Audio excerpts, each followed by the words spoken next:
السلام علیکم۔ آج بات کرتے ہیں ایسے نظریے کی جن کا مطلب لوگوں نے اپنے ہی سمجھ کے مطابق نکالا ہوا ہے۔ دو ایسے نظریے، دو ایسے کنسیپٹ جن کا تصور سراسر غلط نکالا گیا ہے۔ پہلی بات یہ ہے کہ بری عورتیں برے مردوں کے لیے اور برے مرد بری عورتوں کے لیے ہے، اور دوسری بات زنا ایک قرض ہے اور اسے اپنے گھر سے ہی چکانا پڑے گا، چاہے بیٹی کی صورت میں چاہے بہن کی صورت میں۔ سورہ نور کی 26 نمبر آیت ہمارے ہاں سراسر غلط لیا جاتا ہے، جس میں بیان کیا گیا ہے بدکار عورتیں بدکار مردوں کے لیے اور بدکار مرد بدکار عورتوں کے لیے ہے۔ پہلی بات یاد رکھیں کہ قرآن پاک کی کسی بھی آیت کی تفسیر اس کے سیاق و سباق کے بغیر ممکن ہی نہیں۔ اس کے سیاق و سباق کو پڑھ کے ہی کچھ نہ کوئی بات سمجھ میں آ سکتی ہے، اور ہمارا المیہ یہ ہے کہ ہم آدھا سچ بتانے کی آگے جلدی سے جلدی کوشش کرتے ہیں، پورا سچ جانے بغیر ہی آدھی بات کو آگے پہنچا دیتے ہیں۔ اگر سورہ نور کی آیت اس آیت کے اگلے اور پچھلی آیات کو پڑھا جائے تو معلوم ہوگا کہ یہاں آخرت کی بات ہو رہی ہے، نہ کہ دنیا کی۔ آخرت میں بدکار عورتیں بدکار مردوں کے ساتھ جہنم میں ہوں گی اور اچھی عورتیں اچھے مردوں کے ساتھ جنت میں جائیں گی۔ اگر دنیا کی بات کی جائے تو فرعون کی بیوی مسلمان تھی اور حضرت نوح علیہ السلام کی بیوی کافر تھی، اور حضرت لوط علیہ السلام کی بیوی گناہ گاروں کی حامی تھی۔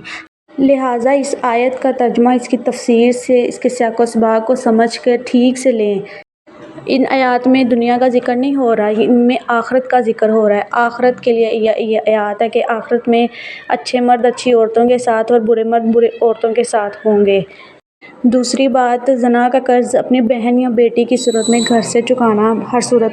امام شافعی کہیں یا امام غزالی کہیں کہ ان دونوں میں سے کسی کا مشہور قول ہے کہ زنا ایک قرض ہے اور اسے ہر صورت اپنی بہن یا بیٹی کی صورت چکانا ہی پڑے گا۔ یہ انتہائی گھٹیا اور سراسر غلط بات ہے، بلکہ یہ امام شافعی یا امام غزالی کا قول ہے ہی نہیں۔ اگر یہ ان کا قول ہے بھی تو حرف آخر تو نہیں ہے۔ ہمارے لیے سب سے زیادہ معتبر ہمارے نبی صلی اللہ علیہ وآلہ وسلم ہیں، ان کی ذات ہے، ان کے اقوال ہیں، اور ان سے ایسی کوئی بھی بات یا ایسی کوئی بھی حدیث روایت نہیں ہے۔ فرض کریں کہ اگر کوئی مرد زنا کرتا بھی ہے تو اس کی سزا اس کی بیٹی کو کیوں ملے گی؟ اس کی بیٹی کا کیا قصور ہے؟ اس کی بہن کا کیا قصور ہے؟ گناہ تو اس مرد نے کیا ہے نا، تو اس کی سزا اس مرد کو ملے، بیٹی کو کیوں ملے، بہن کو کیوں ملے؟ اللہ پاک کو پتہ تھا میرے بندے دنیا میں غلط بات پھیلائیں گے، یہ غلط کو سراسر آگے شیئر پہ شیئر کرتے جائیں گے کہ زنا قرض ہے۔ یہ ایک غلط بات اور سراسر جھوٹ ہے، اس جھوٹ کو مت پھیلائیں، ایسا کچھ بھی نہیں ہے۔ اللہ تعالیٰ نے قرآن میں 2 دفعہ اس بات کی وضاحت کی ہے۔ وہ 1 دفعہ بھی کر دیتا تو کافی تھا، لیکن اس نے 2 دفعہ اس بات کی وضاحت کی ہے تاکہ لوگ جھوٹ نہ پھیلائیں اور سراسر غلط باتوں کو غلط مطلب نہ نکالیں، لیکن لوگوں نے اپنے ہی حساب سے اپنا ہی مطلب نکالا گیا ہے۔ قرآن پاک میں واضح طور پہ لکھا گیا ہے، واضح طور پہ بیان کیا گیا ہے، سورہ فاطر کی آیت نمبر 18 ہے کہ کوئی بھی شخص کسی دوسرے شخص کے گناہ کا بوجھ نہیں اٹھائے گا۔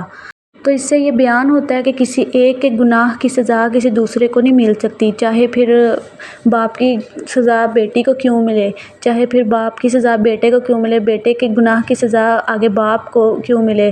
اس طرح کئی واقعات بھی ہوئے تھے ہمارے نبی کے زمانے میں بھی، لیکن انہوں نے کبھی بھی باپ کی سزا بیٹے کو یا بیٹے کی سزا آگے کسی بھائی کو یا بہن کو نہیں دی تھی، کیونکہ جس کا گناہ ہوگا سزا بھی اسی کو ملے گی۔ اس لیے یہ من گھڑت باتیں بنانا چھوڑ دیں، آگے پھیلایا نہ کریں، خود بھی گناہ گار ہوتے ہیں، اگر پڑھنے والا بھی گناہ گار ہوتا ہے۔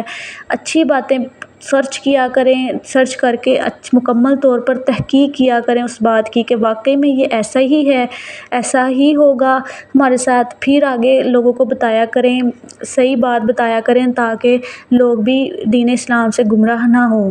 آج کل سوشل میڈیا کا دور ہے اور یہاں پہ جو بات لکھ دی جائے وہ منٹوں میں وائرل ہو جاتی ہے، اور اس لیے ہمارا جو کنسیپٹ ہے وہ کلیئر ہی نہیں ہوتا ہے، جو ہم غیر مسلموں میں ڈال رہے ہوتے ہیں، غیر مسلموں پہ ہمارا امپریشن بھی اچھا نہیں پڑتا، وہ اپنے سے ہی لوگ باتیں بنا بنا کے آگے پھیلاتے ہیں، جس کی وجہ سے وہ صحیح سے ان کو بھی سمجھ نہیں آتی۔ تو کسی نے کیا اسلام میں آنا ہے جب اس کو صحیح سے سمجھ ہی نہیں آئے گی؟ اب یہ کتنی غلط بات ہے کہ باپ کی سزا بیٹی کو ملے گی. بھلا کیوں بیٹی کو ملے گی؟ بیٹی نے کیا کیا ہے؟ بیٹی کا کوئی قصور ہے یا بہن کا کیا قصور ہے؟